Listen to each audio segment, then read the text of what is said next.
Minasan, konnichiwa. Pada kesempatan kali ini, saya ingin menjelaskan mengenai TNK, TNTai, Utsukei, dan Utsutai. Atau yang mudahnya kita sebut sebagai bentuk sopan dan bentuk biasa. Kita akan membahas perbedaan dari TNK dan Futsukei. TNK adalah bentuk halus atau sopan suatu kata dalam bahasa Jepang. Dan bentuk ini digunakan dalam gaya TNTai.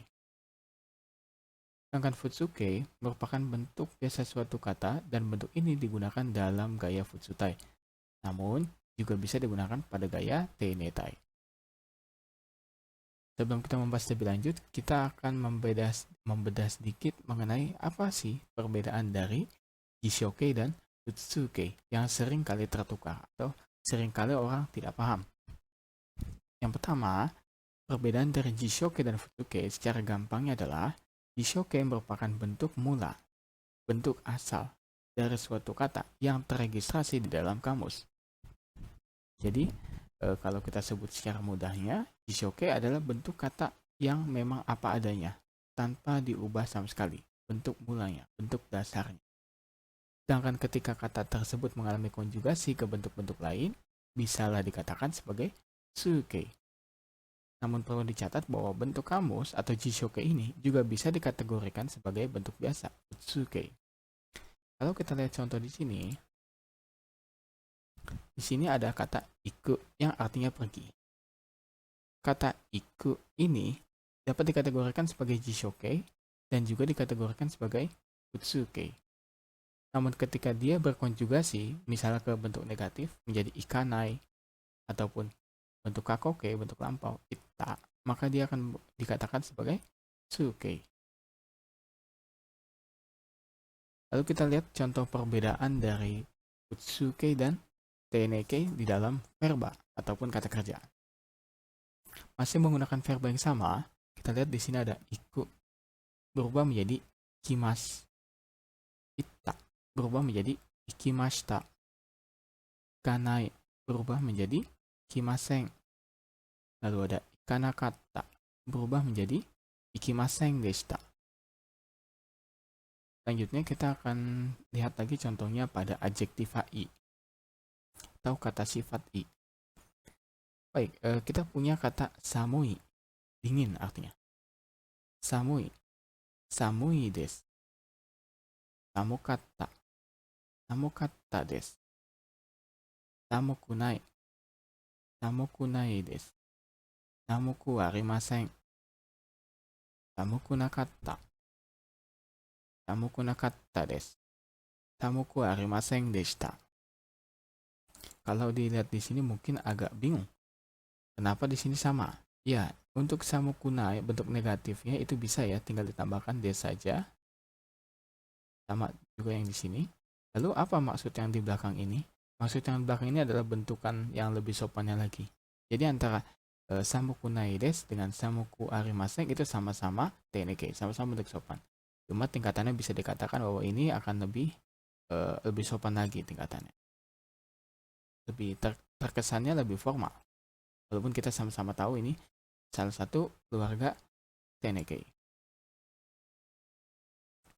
Ya, lanjut ke berikutnya kita menemukan adjektifana dan nomina, kata sifatna dan kata benda. Oke, yang pertama ada contohnya satu saja ya, karena kata sifatna dan nomina ini sama pembentukannya. Saya pilih kata genki, yang artinya sehat atau baik-baik saja, genki. Kita lihat di sini ada genki da, berubah menjadi genki desu. Genki datta, berubah menjadi genki deshita. Lalu ada genki janai, menjadi genki dewa arimasen. Lalu genki janakatta, jadi genki dewa arimasen deshita. Nah, di sini ada saya tandai merah ya, di bagian dewa. Selain dewa, bisa juga menggunakan kata ja, sama seperti di sini. Jadi bisa saja saya katakan genki ja arimasen atau genki ja arimasen deshita. Itu akan tetap dianggap masuknya tene, akan tetap dianggap masuk keluarga formal atau sopan, teneke. Untuk bagian dewanya ini bisa diganti ya dengan ja ini.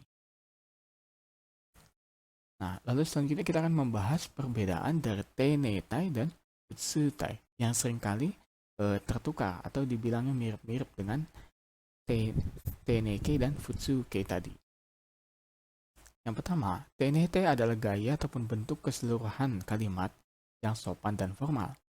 Kalau kita lihat ciri utamanya ya, yang paling mudah kita ketahui adalah penggunaan kopula des dan juga akhiran mas.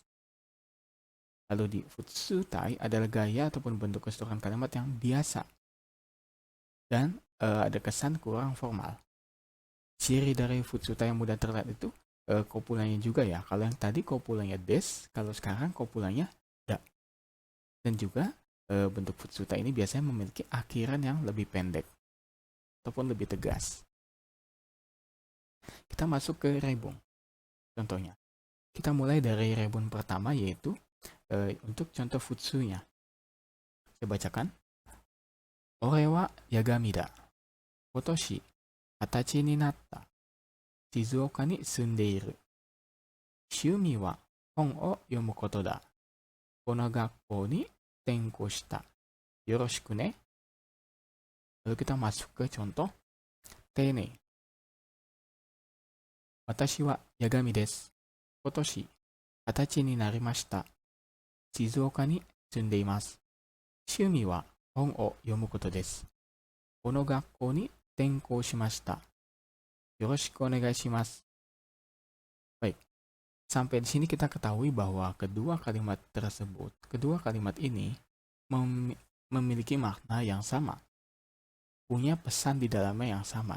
Bahwa orang penulisnya ini adalah namanya Yagami, di tahun ini berumur 20, tinggal di Shizuoka, hobinya baca buku, dan baru saja dipindahkan di sekolah ini, pindah sekolah. Dan dia mengatakan, mohon bantuan atau salam kenal.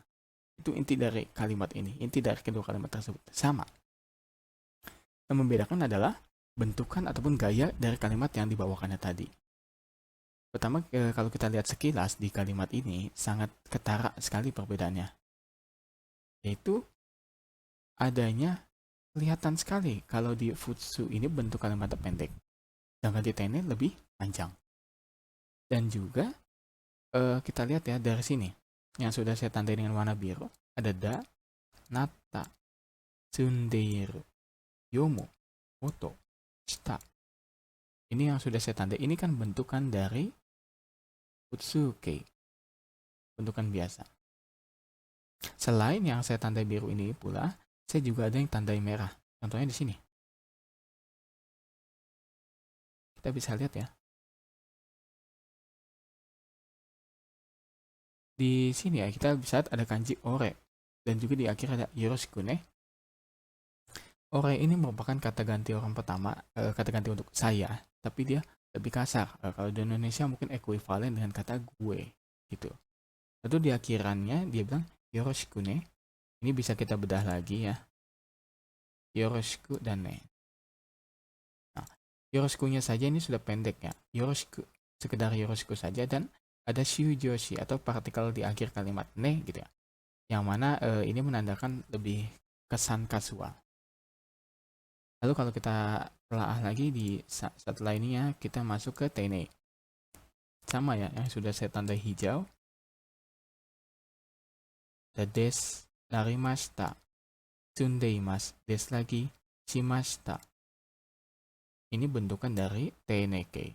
Lalu selain itu pula ada bentukan yang sama ya mengenai nuansanya. Di sini menggunakan watashi. Lalu di sini lengkap. Yoroshiku onegai shimasu. Watashi ini kan salah satu bisa dibilang yang umum dan formal. Lalu dia menggunakan yoroshiku onegai shimasu lengkap tanpa singkatan dan juga tanpa penekanan kesan kasual. Nah, kalau kalian teliti ya mengenai kalimat tadi, ada yang mungkin terpikirkan sedikit aneh. Kenapa di kalimat dengan gaya tene, dengan gaya sopan, kok bisa ada futsuke? Kenapa gitu?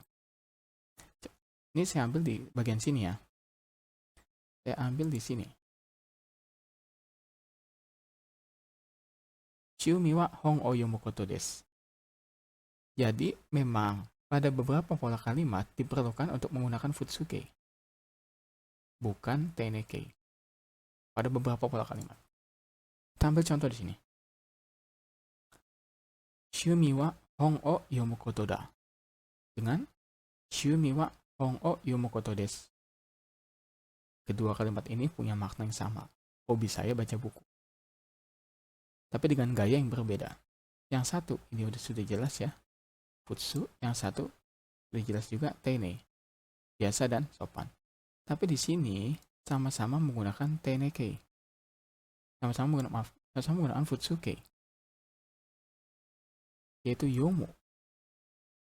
Kenapa? Karena memang sudah polanya, yaitu harus menggunakan bentuk futsuke. Tidak boleh dikatakan shumi wa hon o yomimasu koto. Itu tidak bisa. Jadi harus menggunakan yomu koto. Lalu kita masuk lagi, apa sih perbedaan dari tenetai dengan futsutai? Yaitu perbedaan nuansanya. Kalau misalnya kita tadi singgung sedikit mengenai penggunaan pronomina atau kata ganti orangnya, itu juga berpengaruh. Misalnya ada kata ganti ore, ada kata ganti boku, ada kata ganti lagi watashi. Kita sudah tahu kan, kalau ore ini lebih kesannya tuh maskulin, kesannya agak sedikit kasar gitu. Sedangkan berbanding terbalik dengan watashi, yang kesannya itu formal, kesannya sopan. Ada juga yang boku misalnya, ini agak tengah-tengah, dibilang formal enggak formal juga, dibilang kasar ya enggak begitu kasar juga. Jadi memang ada perbedaan nuansa antara futsu dengan tene. Misalnya lagi yang sering kita lihat adalah pemberian respons auto. Misalnya untuk respon afirmatif menyatakan ya. Kalau di tene kita sering kali mendengar hai seperti itu. Tapi ketika kita lihat di futsu, kita akan lebih sering mendengar UN ya tulisannya, tapi dibaca Dan ketika memberikan negasi, di tene kita menyatakan iye. Iye. Tapi sedangkan di futsuke, di futsunya kita akan lebih sering mendengar tulisannya UN, tapi dibaca atau biasanya sambil ada gerakan kepala atau gerakan badan yang menandakan negasi. Kalau kita bahas lagi, misalnya, perbedaannya ini sangat berpengaruh pada keseluruhan kalimat antara futsu dengan tene, biasa dan sopan. Kita di sini ada kata esa, toire ni itte mo ii, kata si B, iyo. Lalu kita lihat di tene-nya. Kata si A, toire ni itte mo ii desu ka? Dibalas oleh B, hai, dozo. Sekali lagi, dua kalimat ini punya makna yang disembunyikan atau makna di dalamnya itu sama ya. Bolehkah saya ke toilet? Ya, boleh. Tapi yang bedanya adalah nuansanya. Kalau kita tentang futsu ini biasanya digunakan kepada teman atau kepada orang yang lebih akrab. Ciri pembeda utamanya adalah dari sini ya, misalnya. Ittemoi dengan ittemoi desu ka? Di sini lebih lengkap ya. Sedangkan ini dipotong. Dan cara memberikan responnya juga beda. Dia bilang, ini bilangnya hai. Dia bilang, iyo. Yang sini bilangnya, dozo. Iyo dan dozo mungkin secara kasar bisa kita terjemahkan ke dalam bahasa Indonesia sebagai, iya boleh gitu. Atau silakan gitu. Tapi ada penekanan pada nuansa yang beda. Iyo itu sekedar, iya boleh.